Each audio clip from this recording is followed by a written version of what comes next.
These people that you're comparing yourself to, you don't really know very well.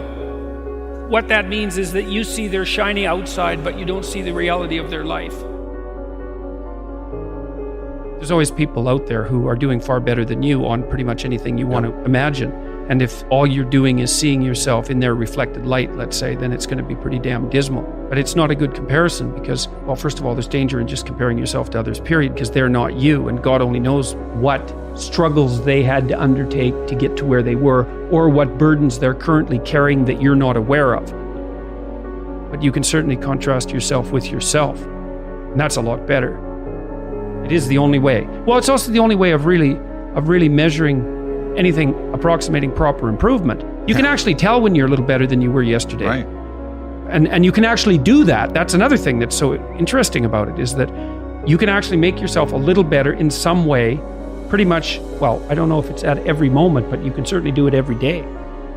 Be careful who you share good news with, because you want to share good news with people who are going to be genuinely happy for you, and be careful who you share bad news with, because that's equally tricky. You want someone who will listen to you when you're having trouble and allow you your grief.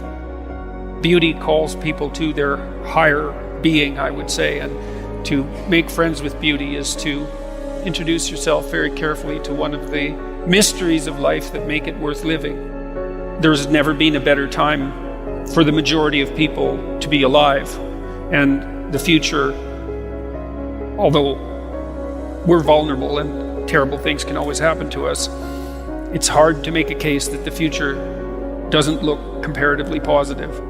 We're becoming extremely technologically sophisticated, and the world is changing at an incredibly rapid rate, and the only way we're going to be able to manage that in a positive way is if each of us, or as many of us as possible, are capable of making wise and careful and truthful decisions. And if we do that, then maybe things can continue to improve. You don't get people to stand up on their own 2 feet and to adopt responsibility if everything is given to them. And that's a real conundrum. You know, maybe you're in California, see someone speeding down the road in a convertible Porsche, and you think, oh man, what a lucky bastard. And the truth of the matter is that he's thinking about wrapping his expensive sports car around the next cement pillar that he comes close to.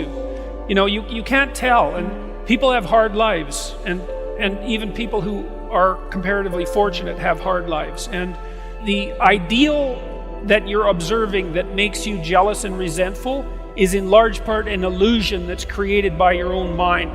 You have to be careful of what you're jealous of, because you don't really know what it is. And then the other thing that's kind of useful is to understand you're quite different from other people, and you shouldn't be comparing yourself to them because they're not like you. They don't have your family. They don't have your temperament. They don't have your troubles. They don't have your abilities. The only person that has those is you. One of the rules, I think it's rule 4, is compare yourself to who you were yesterday and not to who someone else is today. And see, that's a game you can win. The possibility that you can make yourself slightly better on a continual basis is, I think that's something that's accessible to everyone. I think that's equivalent to leading a virtuous life. And there is something to be said for virtue and truth. You know, and that is one thing. Another thing that I've noticed about people who've been phenomenally successful is that they really do everything they can to live a truthful life. And you can get a bloody long ways by being honest. You got to know that there are differences in intelligence. It's really important. If you go into a job and you're not smart enough for that job, you're going to have one bloody miserable time.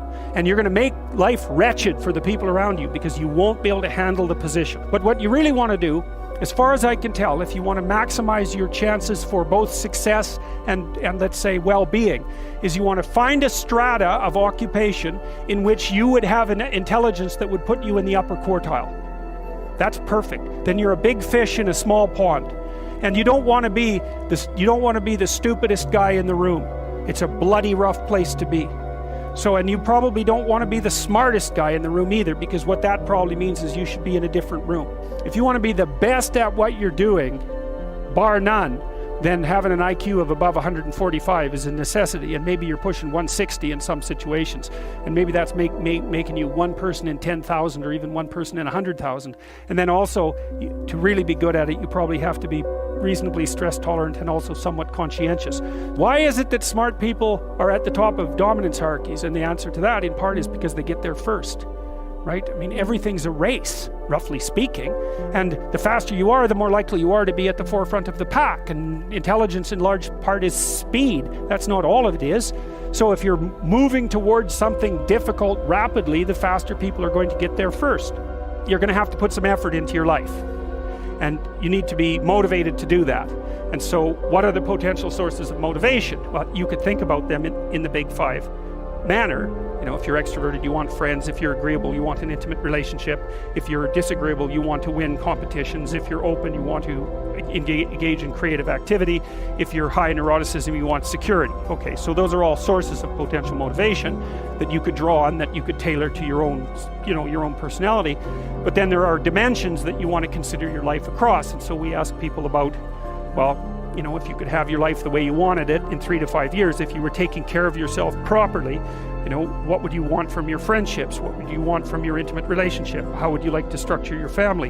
What do you want for your career? Well, how are you going to use your time outside of your job? And how are you going to regulate your mental and physical health, and maybe also your drug and alcohol use, because that's a good place to auger down. And that tangles in your incentive reward system. We talked about the dopaminergic incentive reward system, and that's the thing that keeps you moving forward. And the way it works is that it works better if it produces positive emotion when it can see you moving towards a valued goal. Okay, well, what's the implication of that? Better have a valued goal, because otherwise you can't get any positive motivation. Most creative people fail at producing their creative product and monetizing it. Right, so your default position, if you're a creative person, is you're going to fail, and that's because it's hard to come up with something new, and it's hard to present it to the market at the right time, and it's hard to market it. Like, those things are really, really difficult.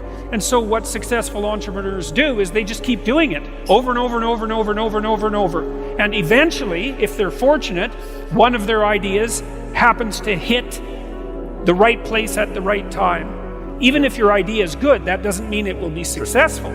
There's so many things that have to be taken into account. So this is partly why persistence, and that's part of conscientiousness, is so useful. It's like persistence is helpful because it enables you to run many, many experiments. And you need to know that the baseline is failure. It's important, because otherwise you'll blame that on yourself. And some of that's useful because there's probably some things that you could improve about yourself, but it's very difficult to go from 0 to 1.